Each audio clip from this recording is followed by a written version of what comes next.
నేను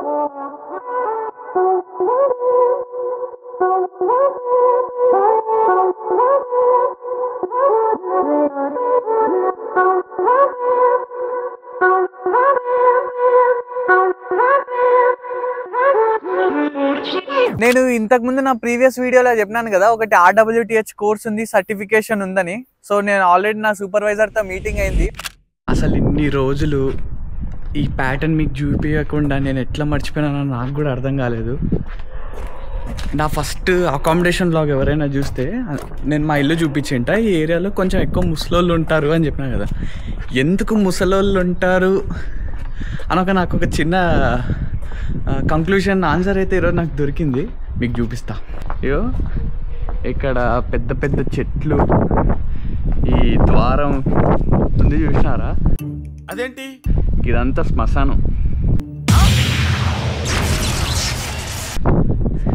ఇది శ్మశానం. ఇక్కడ ఇంకొక హైలైట్ థింగ్ ఏంటిదంటే, బిల్డింగ్ కనబడుతుంది కదా, టాయ్షర్ రెంటన్ ఫర్ సిషరం. కానీ అంటే ఏం లేదు, పెన్షన్ ఆఫీస్ అని అర్థం. అది పెన్షన్ ఆఫీసు, ఇదేమో శ్మశానం. అయిపోలేదు, ఇంకొక ఆనిముత్యం కూడా ఉంది.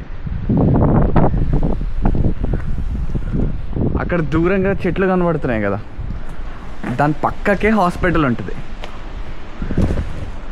హాస్పిటల్, పెన్షన్ ఆఫీసు, శ్మశానం. ఇది ఆ మూలకు మా ఇల్లు ఉంటుంది. మంచి మంచి కట్టుబాట్లు సార్. ఆహా, ఏముందిరా బాబు, ఆహా, ఏ ప్రైమ్ లొకేషన్ రా స్వామి అనుకున్నాను. నేను సీరియస్గా అసలు ఇన్ని రోజులు ఎట్లా మర్చిపోయినానో ఇది మీకు చూపించడం అని అనిపించింది.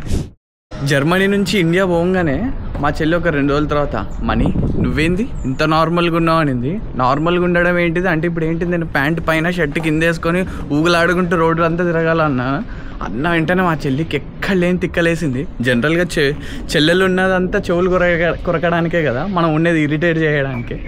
కొంచెం సేపటికి మా చెల్లి ఒక లుక్ ఇచ్చి, అది కాదురా, నార్మల్గా అబ్రాడ్ నుంచి వచ్చిన వెంటనే ఇది సెండ్ ఈజ్ మైండింగ్, చెమట్ is spotting, or should be rolling water ఇట్లా అంటారు కదా, నువ్వేంటిది ఏం రియాక్షన్లు ఇస్తలేవు అనింది. ఇగో మా చెల్లికి ఒకటే చెప్పిన, సేమ్ డౌట్ మీకు కూడా ఉంటే చెప్తా. అబ్రాడ్ పోయిన ఒక 2-3 ఏళ్ళకి కూడా పెద్ద డిఫరెన్స్ అయితే ఏం పడదు. ఒక 15 years 20 years ఉంటే అప్పుడు వాళ్ళ లైఫ్ స్టైల్ మీద అది హెవీ ఇంపాక్ట్ పడవచ్చు. 10 years అయినా కూడా. బట్ 2-3 ఏళ్ళకి ఏం పెద్ద డిఫరెన్స్ చూడడం. ముఖ్యంగా మన తెలుగు వాళ్ళ గురించి అయితే, మన తెలుగు వాళ్ళు ఎక్కడున్నారో, మన తెలుగు తిండ్లు ఏమున్నాయో, తెలుగు వంటలు, ముఖ్యంగా ఆ అన్న పదం, అన్న అన్నట్టు మన ప్యూర్ స్లాంగ్, ఇవన్నీ అంత ఈజీగా పోవు మన నుంచి, మనం దూరం చేయాలనుకున్నా కూడా. అందుకే తెలుగు యువత ఎవరు వస్తున్నా కూడా టిపికల్ ఎన్ఆర్ఐ లాగా అవుతామని అయితే అనుకోకండి. సరే మ్యాటర్లోకి వస్తే, అసలు నేను జర్మనీ నుంచి ఇండియా పోయిన తర్వాత అసలు నేనేం వింతలు చూసినా, నాకేమేం వింత కనిపించినాయి, దాని గురించే మాట్లాడదామని ఈ వీడియో. హాయ్, హలో, నమస్తే, వెల్కమ్ టు మనీ వ్లాగ్స్. మీతో మాట్లాడుతుంది మనీ, ఎన్ఆర్ఐ కచరా అయిన మన చింటూ. అండ్ ఇంకొకటి ఏంటంటే, వీడియో మొత్తం చూడండి, బికాజ్ వీడియో మొత్తం భలే గమ్మత్తుగా ఉంటుంది. ఇక మళ్ళీ గమ్మత్తులో మత్తుందని మత్తెక్కి పడుకోకండి, క్రింజ్ ఉంది కదా.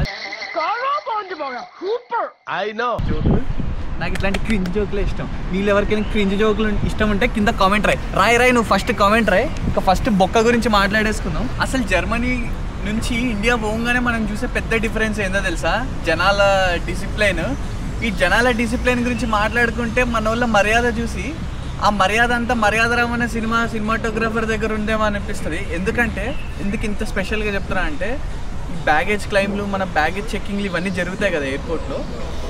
జర్మనీలో ఉన్నంత వరకు, జర్మనీ నుంచి మన ఇండియా ఫ్లైట్ తీసుకునేంత వరకు అందరు లైన్లో వచ్చి నీట్గా క్రమశిక్షణగా పోతారు.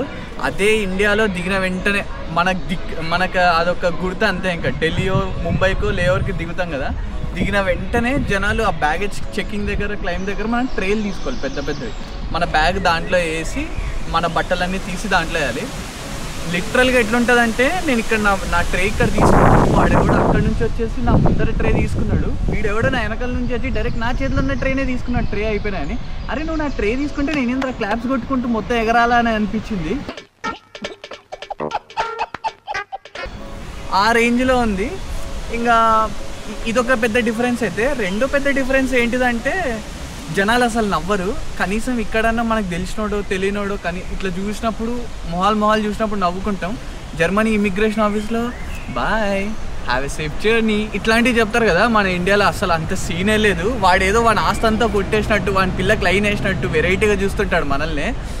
వాడు ఇమిగ్రేషన్, ఢిల్లీ ఇమిగ్రేషన్, ముంబై ఇమిగ్రేషన్లో అనుకుంటా పాస్పోర్ట్ తీసుకున్నాడు, ఇట్లా కొట్టినాడు, థ్యాంక్ యూ అంటే కనీసం నవ్వు కూడా లేదు. నువ్వేంట్రా, నువ్వు అసలు నవ్వా? నోట్లో ఎప్పుడు మేకు పెట్టుకున్నట్టు ఇలా ఉంటావు. వాడి ఫేస్ చూస్తే లైట్గా అగ్గిపట్ట మచ్చలాగే ఉన్నాడులే, బట్ ఆడు కాదేమో. బాబోయ్, దిగిన వెంటనే విపరీతంగా ఆ సౌండ్ డిఫరెన్స్ అయితే తెలిసిపోతుంది.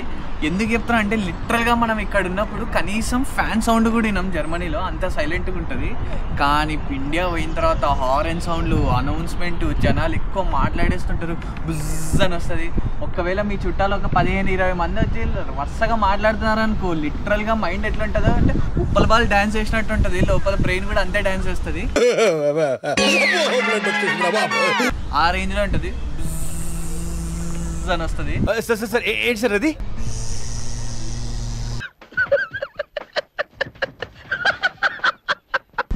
అదొక డిఫరెన్స్ సౌండ్ది. ఇంకొక డిఫరెన్స్ ఏంటిదంటే డ్రైవింగ్ గురించి ముఖ్యంగా. అమ్మ బాబాయ్, నేను జర్మనీ నుంచి ఇండియాకి పోయే ఒక 4-5 రోజుల ముందే నా లైసెన్స్ కూడా వచ్చింది. ఆ లైసెన్స్ కోసం మనం ప్రాక్టీస్ టెస్ట్లు ఇవన్నీ చేస్తాం కదా. సో ఇక్కడ నాకు డ్రైవింగ్ బాగా అలవాటు అయిపోయింది. ఇండియా పోయి కూర్చున్నాను, మా డ్రైవర్ అన్నాడు కూతున్నాడు, అరే లిటరల్గా India is not for beginners రా, ఇదైతే ఫర్ షూర్. ఎందుకంటే సైకిల్స్ అందిస్తుంది ఆడు, లారీ వేసుకొని పోయే రేంజ్లో ఉన్నారు మనోళ్ళు. ఆ రకంగా ఒక్కొక్కసారి అయితే ఫాస్ట్గా పోయి ఇట్లా కటింగ్లు ఇస్తుంటే లిటరల్గా నా గుండె గువ్వలోకి వస్తుందేమో అన్న ఫీలింగ్ వచ్చేసింది. అంత టెన్షన్ వేసింది డ్రైవింగ్ విషయంలో మాత్రం. బట్ ఎనీవేస్ అది క్లియర్గా చూస్తారా డిఫరెన్స్. ఇగో ఎవరైనా నమ్మకపోతే మీరు, మన తెలుగు యువత నాకు నమ్మకం ఉంది, ఎవరైతే జర్మనీకి సిన్సియర్గా ట్రై చేస్తున్నారో మీరు అందరు వస్తారు జర్మనీకి. వచ్చిన తర్వాత మీరు కూడా పోతారు కదా వెకేషన్కి ఇండియాకి, అప్పుడు చూస్తారా నేను చెప్పిన డిఫరెన్స్. ఒక్కవేళ మీరు కనుక ఎక్స్పీరియన్స్ చేస్తే అప్పుడు లైక్ చేయండి, కామెంట్ చేయండి, ఇట్లా ఏం చెప్పను, జస్ట్ ఒక స్మైల్ ఇచ్చుకోండి. అరే ఇది విన్నాం కదా ఆల్రెడీ అన్న ఫీలింగ్ మీకు వస్తుంది. ఆ డ్రైవింగ్ విషయంలో మాత్రం బరాబర్ చూస్తారు డిఫరెన్స్. ఇంకో అతిపెద్ద డిఫరెన్స్ పబ్లిక్ టాయిలెట్స్ గురించి. అసలు నాకు పెద్ద డౌట్ ఏంటిదంటే, ఈ పబ్లిక్ టాయిలెట్స్ అంటే పబ్లిక్ కోసం ఉండే టాయిలెట్లా, పబ్లిక్లో పోసే టాయిలెట్ అని అర్థం కాలేదు. ఎందుకంటే మామూలుగా చుట్టాలని వాళ్ళని మాట్లాడడానికి ఊరికి పోయినా, మా ఊరు బస్ స్టాండ్లో పోయినా, బస్సులు ఈడ ఆగుతున్నాయి, అది దూరంగా ఒక వాల్ ఉంది, మొత్తం పబ్లిక్ టాయిలెట్. ఆహా, పబ్లిక్ టాయిలెట్ అంటే ఇదా అని అర్థమైంది. అందులో మనకు పికాసో ఆర్టిస్టులు కూడా ఉన్నారు. ఒక్కొక్కడు ఒక్కొక్క బొమ్మ గీస్తున్నాడు. ఒకడు 1 2 అంటాడు, ఒకడు ఏబీసీలు రాస్తున్నాడు, ఒకడైతే డైరెక్ట్ మంచి బొమ్మే గీసినాడు. ఆహా అనుకొని అమ్మ బాబాయ్ అనిపించింది. వాడు లిటరల్గా ఏమైందంటే ఆడు పోసుకున్నాడు గోడ దగ్గర. ఆ గోడ కూడా మంచి ఫ్రెష్గా ఉంది. జగన్ అన్న అప్పుడే ఎలక్షన్స్ టైంలో పెయింట్ కొట్టించినట్టున్నాడు. ఆడు పోసుకొని ఇట్లా పోసుకొని చెయ్యి నా దగ్గరికి ఇట్లా వచ్చి, తమ్ముడు టైం ఎంత, ఎందుకన్నా చెప్తే మళ్ళీ టైంని కూడా పోసొస్తావా పోయి అనుకున్నాను. బట్ ఇదో పెద్ద డిఫరెన్స్ పబ్లిక్ టాయిలెట్స్లో మనం చూసేది. ఇంకొకటి ఏంటంటే మేజర్గా టైం డిఫరెన్స్ చూస్తాం మనం. ఈ టైం డిఫరెన్స్ ఏంటంటే ఇండియాకి జర్మనీకి నేను పోయిన సమ్మర్ టైంలో కదా, 3.5 hours తేడా ఉంటుంది. సో నిద్ర పట్టడానికి బాగానే టైం పడుతుంది. మా వాళ్ళందరూ 10-10:30కి నిద్రపోతే నేను 1 గంట 2కి నిద్రపోతా. ఆ టైంలో జర్మనీ టైంలో చూసుకుంటే అప్పుడు 10-10:30 అయినట్టు. నేను పోయిందే వెకేషన్కి 15 రోజులకి కదా. ఈ 15 రోజుల్లో ఏమైందంటే నాకు ఫస్ట్ నేను ఇండియా టైమ్స్కి సెట్ కావడానికి ఒక వారం 10 రోజులు పట్టింది. ఈ వారం 10 రోజుల్లో ఇండియా వెదర్కి సెట్ అయ్యి 3 రోజులు ఉన్నా. 3 రోజుల తర్వాత మళ్ళీ జర్మనీకి వచ్చిన. అంటే మొత్తం ఒక 15 రోజుల్లో జర్మనీకి వచ్చేసిన. ఇక్కడికి వచ్చిన తర్వాత ఇండియన్ టైం సెట్ అయినాయి. ఆహా ఏం తిరిగింద్రా నీ సుడి అనుకొని, ఇంకా అదొక పెద్ద డిఫరెన్స్. ఇంకొకటి ఏంటిదంటే వాటర్ జర్మనీలో ఎట్లా అంటే మనం ట్యాప్స్లోనే పట్టుకొని తాగేస్తాం కదా బాటిల్ పెట్టుకొని. బట్ ఇండియాలో అట్లా కాదు, ప్యూరిఫైయర్స్ అవి ఇవి ఉంటాయి. బట్ ఏమవుతుందంటే అలవాట్లో పొరపాట్లు ఖచ్చితంగా జరిగిపోతాయి. మా చెల్లి తింటుంది సీరియస్గా టీవీ చూసుకుంటూ, నీళ్ళు అడిగింది. మా చెల్లి రివ్యూలు బాగా వేస్తుంది, సినిమా రివ్యూలు. అప్పుడు కూడా ఏదో సినిమా చూసి ఈ షాట్ అక్కడ పడకూడదురా ఆ టైప్లో ఉంది సీరియస్గా. అనే వాటర్ ఇవ్వవా అంటే నేను అలవాట్లో పొరపాటు సింక్లో వాటర్ పట్టేసి తెచ్చింది. మా చెల్లి పాపం నా మీద నమ్మకంతో వాటర్ తాగేసింది. తాగేసిన తర్వాత మా అమ్మ చూసింది, వీడేమి సింక్లో నీళ్ళు పట్టుకొని పోయి ఆడిపోతున్నాడు అనుకోని. మా అమ్మ తర్వాత వచ్చి నువ్వు తాగినావా నీళ్ళు అని మా చెల్లికి అడిగితే అవును మా అంటే సింక్లో నీళ్ళు ఎందుకు ఇచ్చినావురా నువ్వు అంటే మా చెల్లి చేసింది రుద్రతాండవం నా మీద. శివాజీ కాఫీలో గోమూత్రాలు కలిపారా, నన్ను చంపాలని చూస్తున్నారా, అంబులెన్స్ కు ఫోన్ చేయరా. జంప్. ఇంకా ఇవి నేను చూసిన డిఫరెన్స్లు, బాగా మేజర్గా నాకైతే అనిపించిన డిఫరెన్స్లు. బట్ జర్మనీకి ఎవరైతే సీరియస్గా ట్రై చేస్తున్నారో, సిన్సియర్గా రావాలనుకుంటున్నారో, నేను మనస్ఫూర్తిగా కోరుకుంటున్నాను మీరు అందరు ఖచ్చితంగా వస్తారు. అండ్ అడ్మిట్స్ ఆల్రెడీ వచ్చిన వాళ్ళకైతే కంగ్రాచులేషన్స్ లిటరలీ. అండ్ ఎవరైతే బ్లాక్డ్ అకౌంట్ తీసుకోవాలని ఆలోచిస్తున్నారో కింద డిస్క్రిప్షన్లో లింక్ ఉంది, మన ఒక ర్యాకిల్ లింక్, దాన్ని తీసుకొని బ్లాక్డ్ అకౌంట్ జాయిన్ అయిపోండి. అండ్ బ్లాక్డ్ అకౌంట్లో మీకు ఏమైనా డౌట్స్ వస్తే డైరెక్ట్గా పింగ్ చేయండి, లేకపోతే కింద కామెంట్స్ చేయండి. నేను ఇంతకుముందు నా ప్రీవియస్ వీడియోలో చెప్పినాను కదా, ఒకటి RWTH కోర్స్ ఉంది, సర్టిఫికేషన్ ఉందని.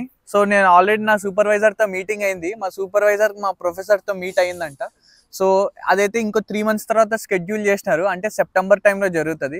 జర్మనీలో ఏది అనుకున్న వెంటనే ఫాస్ట్గా అయిపోదు. సో సర్టిఫికేషన్ ప్రాసెస్ కోసం లైక్ మీరు అటెండ్ అయిన తర్వాత సర్టిఫికేషన్ ఇస్తారు కదా, అది వ్యాలిడేషన్ కోసం వాళ్ళ RWTH ఆఫీస్ నుంచి అప్రూవల్ రావాలి.